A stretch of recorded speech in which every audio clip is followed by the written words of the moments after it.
Is your coin missing a mint mark or just doesn't have a mint mark? Is it rare?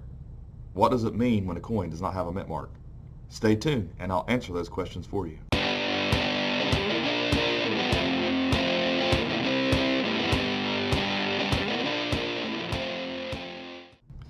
My name is Daniel and you are watching Coin Help You. Thanks for watching my latest video. Today we're going to talk about no mint mark coins. Now, first off, if you're looking for coin shows, come over to CoinZip and go to the coin show tab and you can type in the distance from your house, zip code, or keywords. So there's a lot of people who call me and ask questions that they have a coin without a mint mark or it has a mint mark like a D or an S. When it comes to modern coins or even some of the type coins, an S or a D doesn't add value to a coin. Sometimes there are coins that are a little more lower mintage because they have an S mint mark and even a D mint mark, but that doesn't make them rare. You know, mint marks don't in and of themselves necessarily mean something is rare. No mint mark doesn't either. And I'm going to explain this in a little bit of detail here, and I'm going to go from cents all the way up to large dollars and small dollars. The first thing that I want to talk about is over on coinauctionshelp.com. Go to search, type in no mint mark, and I've got a guide over here that gives you more details that you can slow down and you can read and you can study.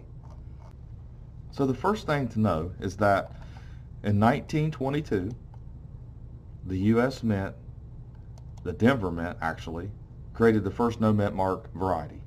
It's the 1922 no D. Okay. Now, with that being said, any cent that doesn't have a P mint mark is normal. It is not rare for it not to have a mint mark. The only year the Philadelphia Mint put a P on the coin was in 2017. So if it doesn't have a mint mark, then it is from the Philadelphia Mint. Now the one exception to that is in 1990, and it must come in a proof set like this. It must have a cameo and no S mint mark. When it comes to nickels, Jefferson Nickels, if it doesn't, any nickel doesn't have a mint mark on it prior to 1980 is a Philadelphia Mint as well. The first time they ever put a P mint mark on a coin was the war nickels in 1942 to 45, and they'll have a P on the reverse up here. But after that, a nickel didn't have a P or a mint mark at all until 1980.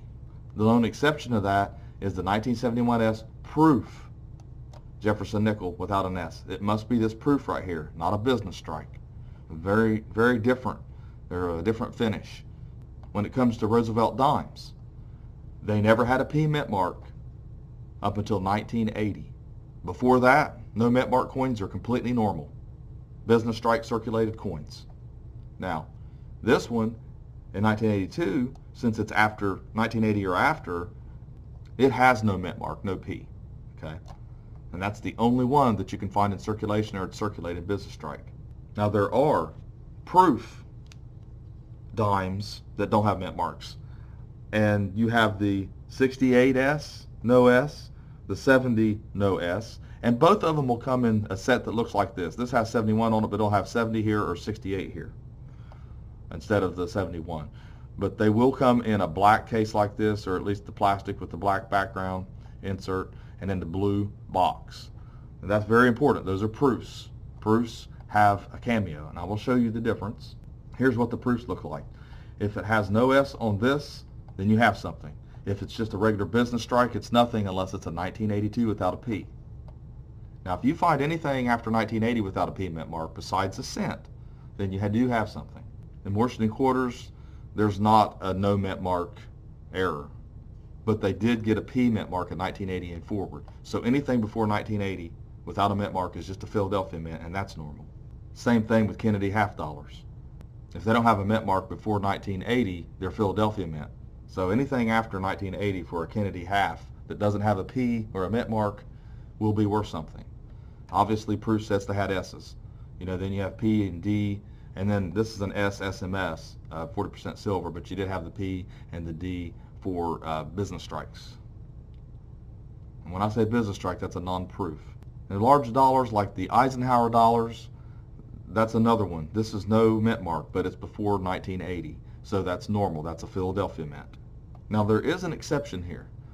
The first year the Philadelphia Mint put a P on any other denomination besides the war nickel, it was the Susan B. Anthony dollar. In 1979, they started putting a P mint mark on the Susan B. Anthony dollar. So anything 79 to now will have a mint mark on it when it comes to the Susan B. Anthony dollar.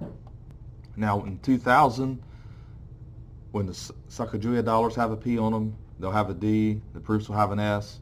That's normal. There's no varieties for those, for the mint mark. And then they started putting the mint mark on the edge and the date. So a lot of people think it doesn't have a date or the edge, and they started doing that in 2009. And in 2007, they did the presidential dollars, and the date and the mint is on the edge.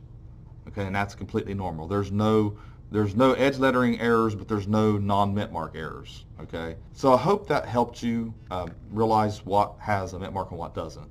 So we'll recap this really fast. Okay, all denominations will have a P mint mark from 1980 to now, with the lone exception of the cent, except 2017. That's the only year they got a P mint mark. Okay, so 1980 is the key year here. Before that, if they don't have a mint mark, except for a war nickel, and they don't have a P or a mint mark, then they're just from a Philadelphia Mint, and that is completely normal. So you can find a 76, you can find a 1970 or 65. If they don't have a mint mark, they're from the Philadelphia Mint. So thanks for watching my latest video. Please like, share, and comment, and have a great day.